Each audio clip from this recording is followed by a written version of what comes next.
سکرتاریەتی ڕێکخراوی خوشکانی ئیسلامی کوردستان بە سازدانی فیستیڤاڵی هەوری ڕوویەکی جیاوازی خانمانی کوردیان پێشاندا. فێستیڤاڵەکە وەک جوڵەیەکی کللتوری مەبەستی گەڕانەوەی باوەڕ، متمانە و هێز بوو بۆ خانمان لە ڕێگەی دەرخستنی سیمای درەوشاویان بە پۆشاکی ڕەسەنی کوردی.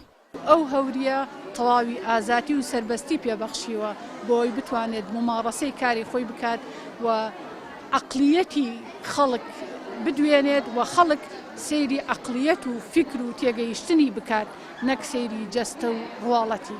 بۆیە ئێمە کاتێکە بینین لە کۆمەڵگەکەمانە بەداخەوە بە شێوەیەک لە شێوەکان خەریکن ڕەسەنایەتی ئەم گەلە ئەشێوێنن، هەموو گەلی و نەتەوەیەک بەوە پارێزراوە کە پارێزگاری لە شوناسی ڕەسەنی خۆی بکات. شوناسی ڕەسەنی ئێمەش هەوریە، هەوری جوانی باڵای ئافرەتانی کورد بووە.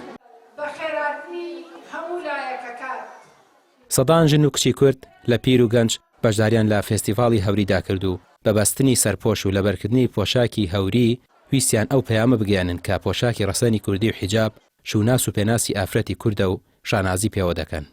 گەورەکانی ئێمە هەرم جلانیان پۆشیوە، ئەمە جلی ڕەسەنایەتی کوردیە، یعنی بەڕاستی ئافرەتی کورد بە جلی کوردیەوە جوانە، نەک بە جلی مۆدەوە. ئەوەی کە ئێستا هاتوۆتە ناو کورد نامۆیە، ئەوەی کە جلی کووردە و جلی شەرعیانەیە، جلی ئیسلامیانەیە، جلی ڕەسەنایەتی کوردیە. بۆیە منیش پێم خۆش بوو ئەمڕۆ چاو لە دایکم و نەنکم بکەم هەمان جل بپۆشم کە ئەوان پۆشیویانە. هەڵبەتە جلوبەرگی کوردی، جلوبەرگی ڕەسەنی کوردی مۆرکی نەتەوایەتی میلەتی کوردە و جلکێکە پڕاپڕە لە ڕەسەنایەتی، پڕاپڕە لە جوانی، پڕاپڕە لە پۆشتەیی. هەوری ڕەمزی کوردایەتیە، ئەبێ هەمومان شانازی پێ بکەین چکە کوردبوونمان ئەسلمێنێت. لە کۆنەوە ئافرەتە بەتەمەنەکان هەر ئەو جۆرە لە چکو جلوبەرگیان پۆشیوە بە تایبەتی جلی کوردی، ئەمە نیشانەیەکە بۆ باو باپیرانمان. ئەم جلوبەرگە جلوبەرگی هەوری پێ ئەڵێن، تر لە کۆنەوە باو باپیرانمان پۆشیویانە خانمان، ئێستاش بۆ ئێمە ماوەتەوە. لە کۆنەوە هەوری هەر هەبووە کە ئێمە نیشانی ڕەسەنایەتی و کولتورە کە ئێمە شانازی پێوە ئەەکەین.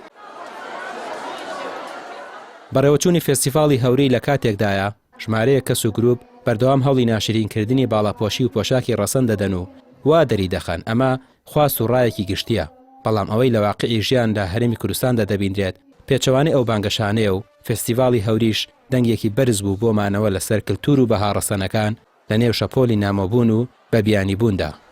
ڕامیا ڕۆسمان، کەناڵی پێام، سلێمانی.